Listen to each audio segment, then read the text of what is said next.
Sir పిల్లలు ధైర్యంగా వచ్చి మీ దగ్గరకు వచ్చి మాట్లాడుతుంటారు సార్? హ్యాపీగా హాస్టల్లో ఉండేవాళ్ళందరూ అంకుల్ అని పిలుస్తారు. అవునా? మా ఇద్దరులో ఎవరు బాగున్నారు?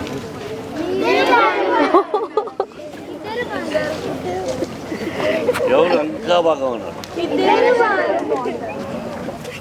రెండు నెలలు కరెక్ట్గా చెప్పు. ఇద్దరు ఒకరు చెప్పు. దొంగలు అందరూ విష్ణు అని నేనేమన్నా అనుకుంటానని అలా మాట్లాడారు. అవునా? అవునా?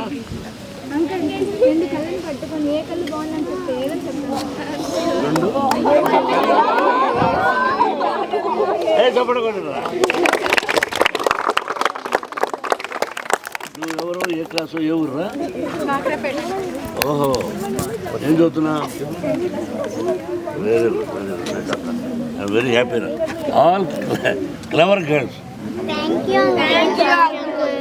మనం క్యారెక్టర్ బ్రహ్మాండంగా ఉండాలన్నా చదువు బాగుండాలన్నా? కాదు,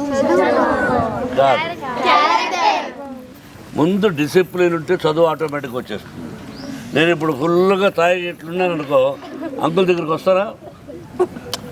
నువ్వు వస్తానంటావు, ఉండు. అలా వస్తారా? కాదు, నిజం చెప్పమ్మా. అది కాబట్టి డిసిప్లిన్గా ఉంటే మన జీవితంలో పైకి వస్తాం. ఓకే చెప్పండి. ఓకే నేను బెస్ట్ ఆఫ్ లక్.